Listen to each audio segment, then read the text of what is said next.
Samsung launch করে দিল 15,000 টাকা বাজেটের ভিতরে তাদের নতুন খেলোয়াড়। আমাদের দেশে মোবাইল ব্র্যান্ডগুলোর ভিতরে কিন্তু স্যামসংই একমাত্র যারা চেষ্টা করছে যে ভ্যালু ফর মানি অফার করতে। ওয়ালটনও রাইট নাও খুব ভালো ভালো ফোন লঞ্চ করছে, বাট আমার কাছে কেন জানি না স্যামসং এর ফোনগুলো আর একটু বেশি ভালো মনে হয়।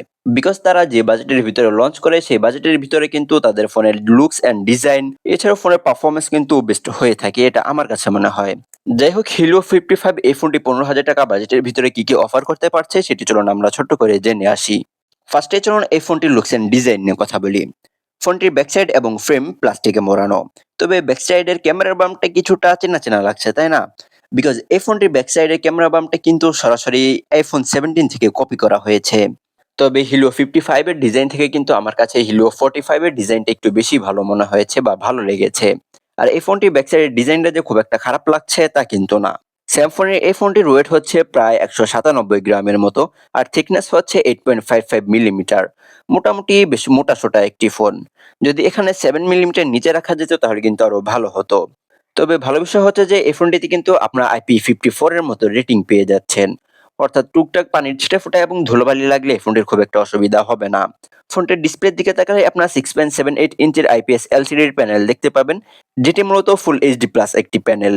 আর ভালো বিষয় হচ্ছে যে এই ডিসপ্লেতে কিন্তু 120 হার্জের মতো হাই রিফ্রেশ রেট থাকছে। আর এই ডিসপ্লেতে 16.7 মিলিয়ন কালার সাপোর্ট করছে। আর এই ডিসপ্লের ডেনসিটি হচ্ছে 396 PPI। দেন পারফরমেন্স সেকশনে এই ফোনটি out of the box Android 15 পাওয়া যাবে। আর ফোনটিতে চিপসেট হিসেবে থাকবে মিডিয়াটেক হেলিও G92 এর মতো চিপসেট, যেটি 12 ন্যানোমিটার বেসড অক্টা-কোর প্রসেসর। তবে এখানে হেলিও G99 দিলে কিন্তু আরো ভালো হতো। আর এই ফোনটিতে জিপিইউ হিসেবে থাকছে মালি G52MC2। র‍্যাম-রমের দুইটি মাত্র ভেরিয়েন্ট থাকছে। বেস ভেরিয়েন্ট শুরু হচ্ছে 6GB র‍্যাম 128GB রম থেকে, এছাড়াও 8GB র‍্যাম 128GB র‍্যাম-রমের ভেরিয়েন্ট গুলো থাকছে। তবে এই ফোনটিতে আপনারা চাইলে মেমোরি কার্ড ইউজ করতে পারবেন, তবে সেটি 512GB পর্যন্ত। ক্যামেরা সেকশন নিয়ে যদি কথা বলি তাহলে ফোনটিতে ডুয়াল ক্যামেরা সেটআপ দেখতে পাওয়া যাবে, যার মেইন ক্যামেরাতে থাকছে 50 মেগাপিক্সেলের 1.8 অ্যাপারচারের একটি ক্যামেরা, তার সাথে 2 মেগাপিক্সেলের একটি ম্যাক্রো শুটার দেখতে পাওয়া যাবে।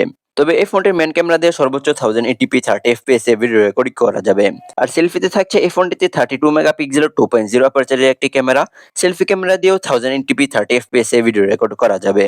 দেন এই ফোনটির সিকিউরিটি সিস্টেম হিসেবে থাকছে সাইড মাউন্টেন ফিঙ্গারপ্রিন্ট সেন্সর, এছাড়াও এই ফোনটিতে থাকছে জাইরো সেন্সর। আর ফোনটি লং টাইম ইউজ করার জন্য থাকছে 6000 মিলিঅ্যাম্পিয়ারের একটি লং ব্যাটারি। এই ব্যাটারিটিকে চার্জ করার জন্য 18 ওয়াটের একটি ফাস্ট চার্জার থাকছে।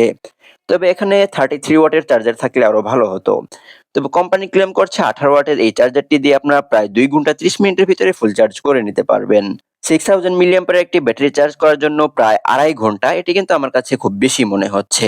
এখানে 1.5 ঘন্টার মতো যদি টাইম লাগতো তাহলে কিন্তু আরো ভালো হতো। সো এখানে আমার কাছে মনে হচ্ছে যে 33 ওয়াটের চার্জার দিলে আরো ভালো হতো। তবে এই ফোনটি আপনারা স্ট্যান্ড বাই হিসেবে 240 ঘন্টার মতো ইউজ করতে পারবেন, আর টক টাইম পেয়ে যাবেন প্রায় 19 ঘন্টার মতো। সো এ ছিল আজকের এই ভিডিও। কার কাছে কেমন লাগলো চাইলে কমেন্ট বক্সে জানিয়ে দিতে পারেন। দেখা হচ্ছে খুব শীঘ্রই নতুন ভিডিও নিয়ে। সে পর্যন্ত ভালো থাকবেন, সুস্থ থাকবেন। তোষা 25 ইউটিউব চ্যানেল এবং ফেসবুক পেজের সাথেই থাকবেন।